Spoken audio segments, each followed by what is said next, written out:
everyone. Thank you so much, Erica, for introducing us. My name is Elena Sinelnikova. Hello, everybody. 안녕하세요. I'm Natalia, Ameline. Very nice to meet you all. Thank you for coming. Thank you. And as Erica introduced us, we are here to represent Metis Foundation. But we also are co-founders for the CryptoChicks. And this event, the SheFi event, is very near and dear to us. And we very appreciate organizers doing that because we went through the same journey. So empowering women is very important. And here we see lots of women, and this warms my heart. CryptoChicks is educating women and youth around the world. And CryptoChicks is founded by Natalia and myself. It was back in the days. Actually, our story started in 1980s. Majority of you weren't even born there yet. But we don't have enough time here, only 25 minutes. So we are going to fast forward right into 2016. And that's about when we started our journey in the blockchain space. Ethereum came out just recently before that, and we were super curious and were experimenting with that. And we started working and trying to install Ethereum wallet Mist. And I remember dreadfully looking at the screen, and it was spinning and spinning and spinning and spinning, and nothing was happening. So I had to engage my friend here, brilliant computer scientist, to help me out. And after working for a little bit, we figured it out. But this gave us the thought, an idea, that if two software developers spend so much time figuring it out, it must be so hard for everyone else. And that gave us idea to start CryptoChicks. We started as a meetup. So we went to the meetup website, we created a meetup, and first hour we got 50 women signed up. That was terrifying for us because we never done anything like that before. Now we had to organize all these women, to find the space, so we didn't know what we were up to. But that was an exciting journey that we went through. Our first meetup, and you can see it on the picture, on the very far right picture, that's our first meetup. So there's about 50 women showed up. It was from the young girls to the old ladies, and some ladies were with the walkers, actually. We were explaining on the whiteboard, and there was lots of aha moments. Oh, that's what blockchain is, because it was not as obvious about the blockchain at the moment. And then we followed it up with another meetup with our partner, York University in Canada, in Toronto, who graciously provided us their space.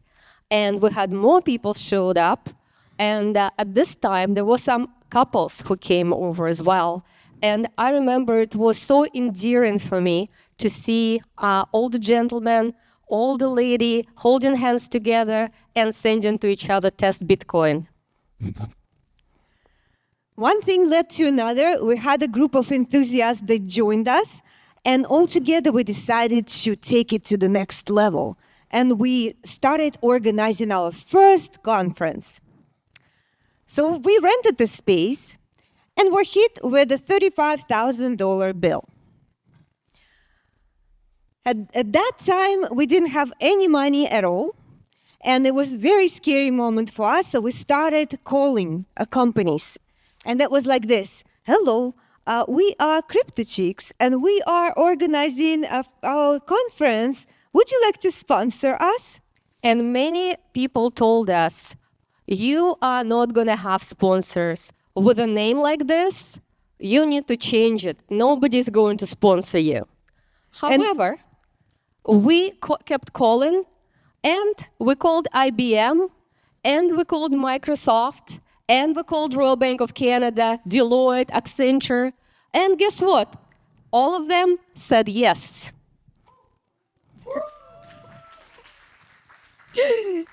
Yes, so everything is possible. So if you're thinking about opening your own venture, don't be afraid to pick up the phone and call people, because there's a lot of people that are willing to help.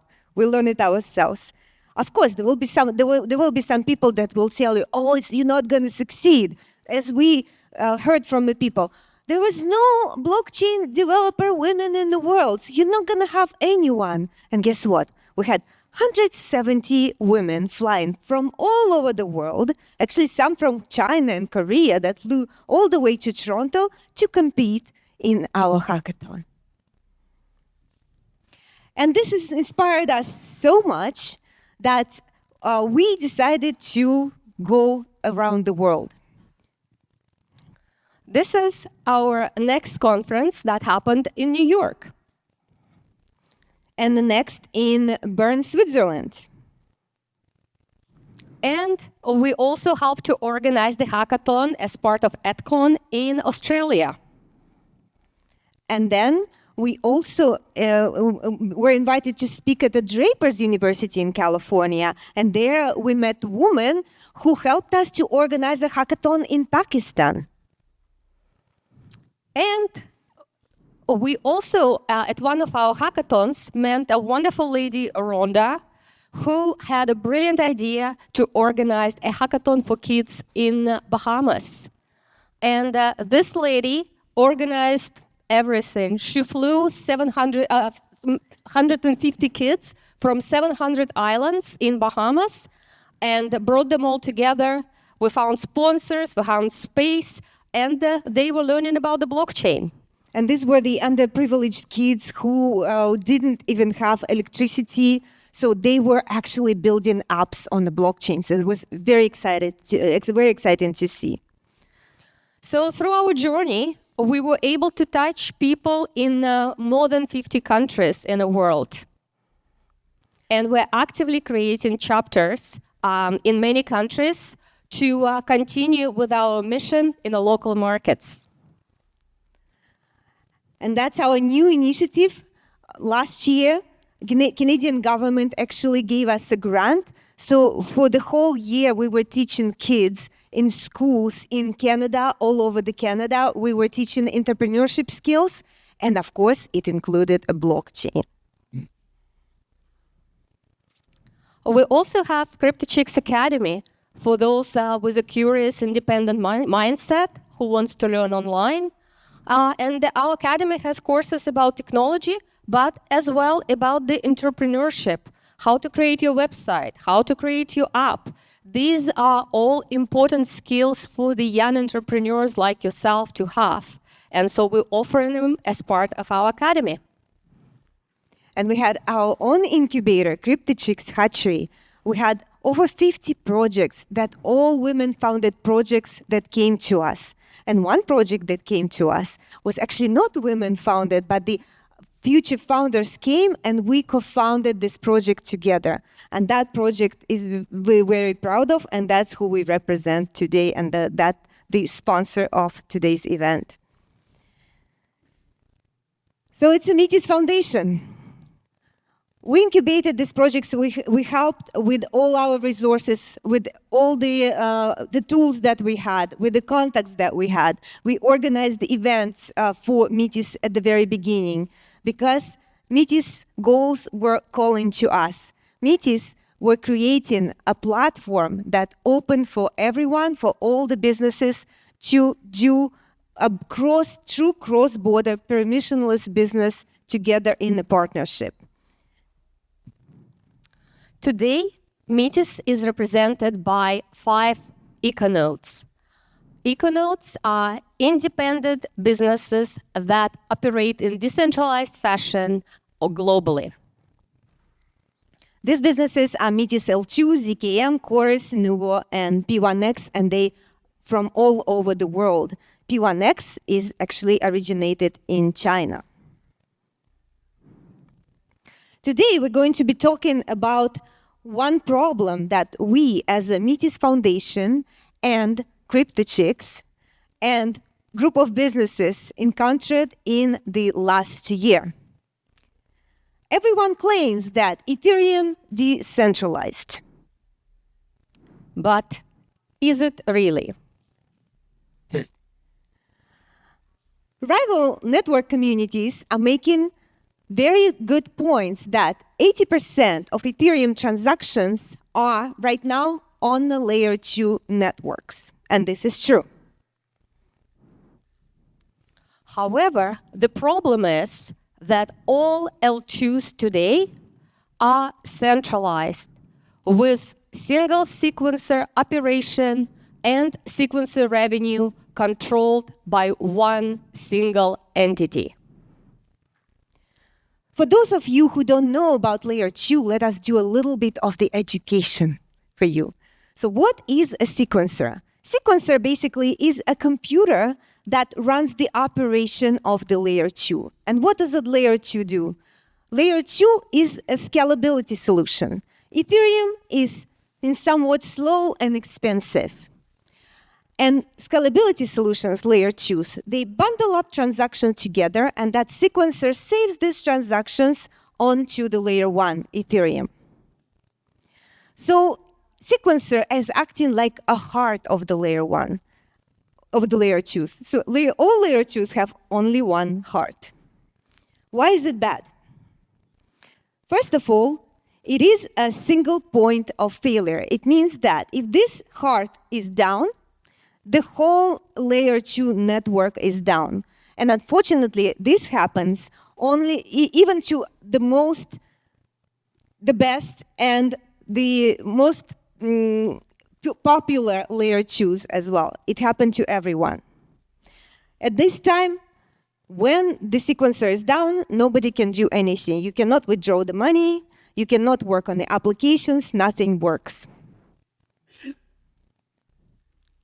Another problem that single sequencer represents is a security risk, because being just one single sequencer makes it a very attractive target for hackers. Layer 2s that run on a single sequencer network is acting as a centralized corporations, hoarding all the transaction profit to themselves, and that creates room for corruption. Nowadays, we see this corruption manifests in transaction censorship and also reordering the transactions. The way that sequencers extract maximum profit from you, they actually taking money from you. Another problem is trust dependency.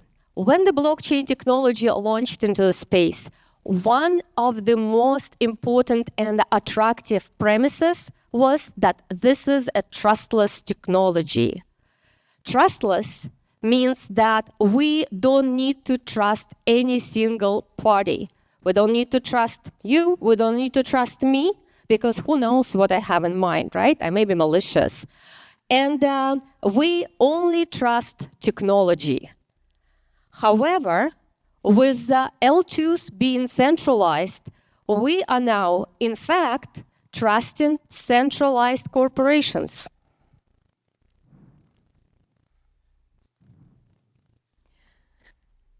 Another problem, and it's very tricky, because I hope regulators are not in this room. It is very easy for the regulator to actually take control over the layer 2.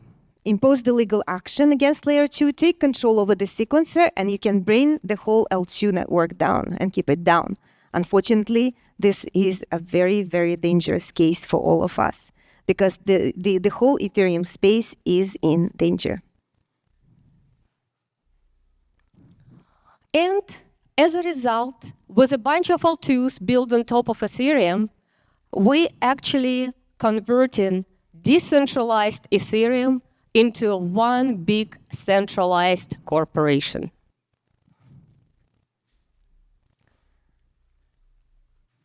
I hope, ladies, you're going to build your own L2, because nowadays it is very, very popular technology. But if you build, please build it in mind that it has to be decentralized.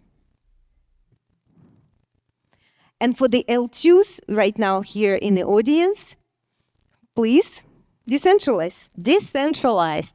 And even if you are not building L2, still keep that in mind. If you were listening to Amanda, who was talking before us, she was talking about marketing.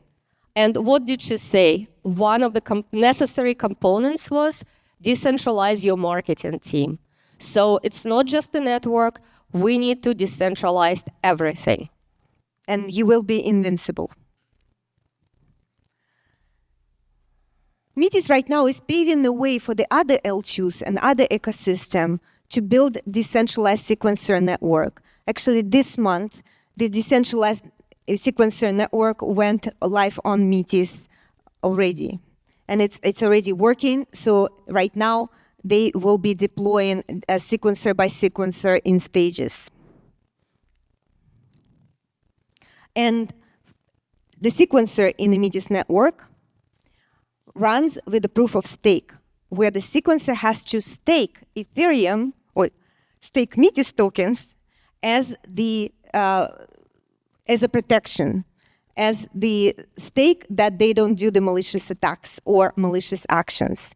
In this case, the token have a holy trinity of utility: one token for the gas fees, governance, and also security and decentralization. Right now, no other L2 can make that claim.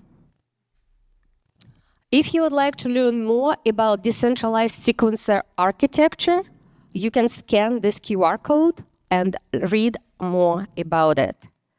Our decentralized sequences operate as a rotational pool, which creates better network stability and 100% uptime. And also, we should not decentralize just for the sake of decentralization. Actually, decentralization will bring a mass adoption. How does it work? We actually recently launched community ecosystem development, and almost 70% of it is allocated to sequencer mining. Yes, and this ecosystem development fund is about $500 million right now, with the 2/3 allocated to sequencer mining, and the reward rate for the sequencers operated in the first year will be 20%. So how this, for the community at large, it will mean rewards for the whole community via a liquid staking. It means that even if you don't run a sequencer, you can still secure that network because we pair the liquid staking providers with the sequencers. Therefore, this one big corporation that hoards all the profit now becomes a revenue sharing company that distributes revenue among the whole community. But of course, being a first layer 2 to decentralize the sequencer, we are in uncharted territory. So we are progressing with a caution.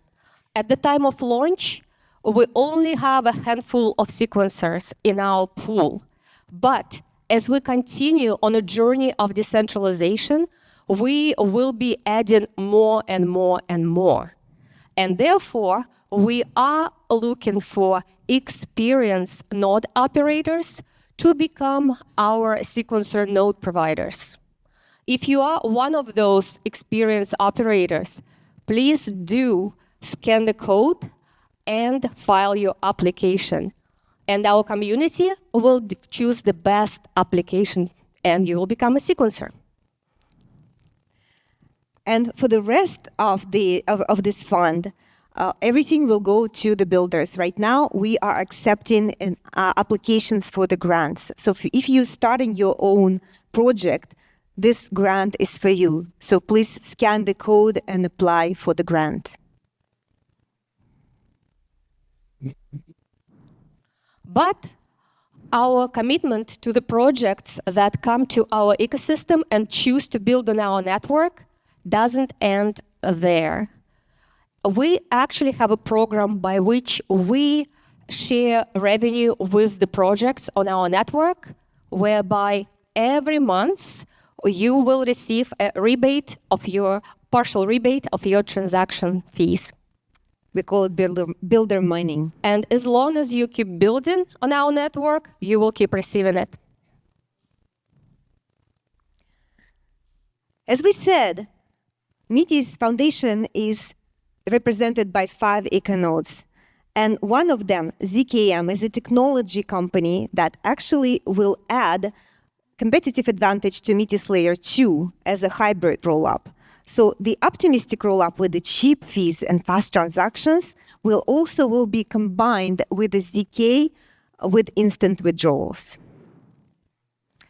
And before we go, also another exciting technology that just came out from ZKM is entangled rollup.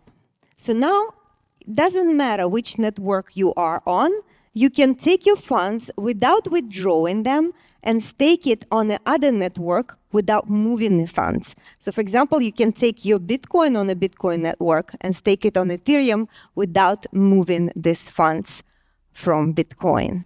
So this is very exciting and new technology.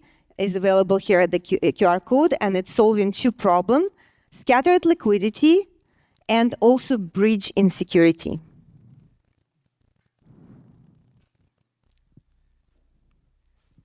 And that is everything we wanted to tell you today. Not everything. Okay, then go. Yes, and we have here in Korea, we have representatives. So everything that we talked today about, you can ask Christine Choi. Christine, where are you? Here, Christine Choi. Yes, the backbencher. She's our lead for the Metis and as well for CryptoChicks as well. And if you are interested in any of our econodes or want to get in touch with us, take a picture of the slide, and there is all contact information. You can hit it up on the social networks or reach us through the email as well at contact@metis.io. Yes, and by the way, almost all the econodes were founded by women as well. So women power. We really, really promote women. Thank you. So if you would like to become one of the founders, please also ask us questions. You can find us at CryptoChicks. Stay in touch at cryptochicks.ca. This is email that goes directly to us.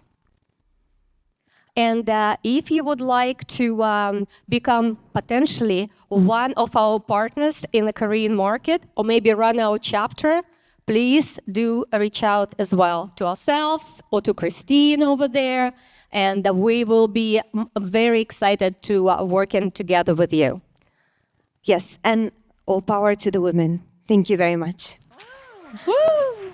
감사합니다. 감사합니다. Thank you, and keep decentralizing. Absolutely. Amazing.